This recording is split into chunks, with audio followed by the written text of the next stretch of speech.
Today we celebrate the great solemnity of Christ the King. The language of the kingdom of God is very present within the Gospels. We have this beautiful Gospel this evening, which has really defined the way Christians live our lives for 2,000 years. We are called to be part of God's kingdom right now. We have a yearning, a longing for God's kingdom in eternity, but we're called to live the kingdom right now. To become a Christian and to be a Christian involves three things. We're called to be priestly. We're called to be people of worship. We're called to be prophetic people who proclaim the good news of Jesus Christ in the world. And we're called to be participants in God's kingdom. We're called to be people of charity. If we don't do charity, if we're not living charity out every single day, then we're struggling as Christians. And I think this celebration today of Christ the King, and especially with this beautiful gospel today, reminds us that each of us need to commit to being people of charity every single day. And it's a commitment. Last week I talked about how at the moment it's a risk to do charity. But it's always been a risk to do charity. To reach out and visit someone in prison has always, especially in the early church, it was a dangerous thing. A Christian who was arrested by the Roman Empire, for another Christian to go and visit them, it put them at risk. They might have been arrested themselves in doing that. To go and visit the sick, it was a dangerous thing and still is a dangerous thing. But the gospel asks us, and Jesus asks us, to be people who visit and to look after the sick, to clothe the naked, to provide food to those who are hungry, and so on. We are called to be people of charity. So I want us to think today, what are we doing to be people of charity? What do each and every one of us, right throughout the church? Some of us, I know, are involved very intentionally in different charitable activities. But that should apply to every single one of us. We should be known for our prayer life, absolutely. Known for the fact that we come to Mass. People should be able to say, yes, oh yeah, I know Fred, I know John, I know whoever, Sally. They're a Catholic, they go to Sunday Mass. That should be part of what we're known for, absolutely.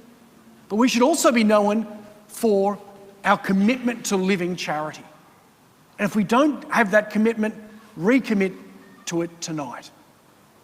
It's interesting that even though the language of the kingdom of God has been part of the church from the very beginning, and it was quite revolutionary really to refer to Jesus as a king, because they had an emperor, a Roman emperor at the time, and for them to have another king, this created a bit of an issue. Jesus went before Pontius Pilate, "Are you a king?" And Jesus says, "I am a king, but not a king like you think. I'm a king who brings an eternal kingdom, a kingdom of love, of justice and mercy." Despite the language of kingdom, the kingdom of Jesus Christ, this feast that we celebrate is relatively modern in the history of the church. It goes back to 1925.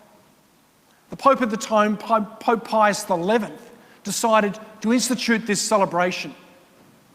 Initially it was in the end of October, and now it's, for now over about 60 years, it's been the last Sunday of the liturgical year, just before Advent. And Pope Pius XI instituted this feast in 1925 because he could see something terrible that was happening throughout the world. They had just had World War I, and what was happening after World War I was nationalism. And that you had different nationalist groups who were becoming so focused on their borders and their own boundaries and becoming so inward-looking that they forgot that the charity that we participate in is not just those in our own backyard who look exactly the same as us, but the kingdom of God reaches right across the entire world.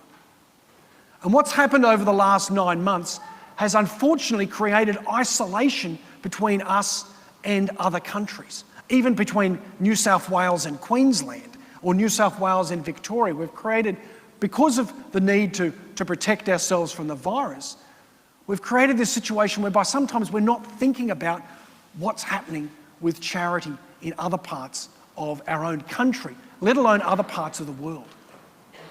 God's kingdom is not just a thing that we think about, how can we live charity? How can we look after other Aussies? How can we look after other people from New South Wales or other people from Cronulla? Being truly people of God's kingdom, and the early Christians were aware of this. St. Paul especially moved from place to place, from different jurisdictions to different jurisdiction, and he was connecting Christians together.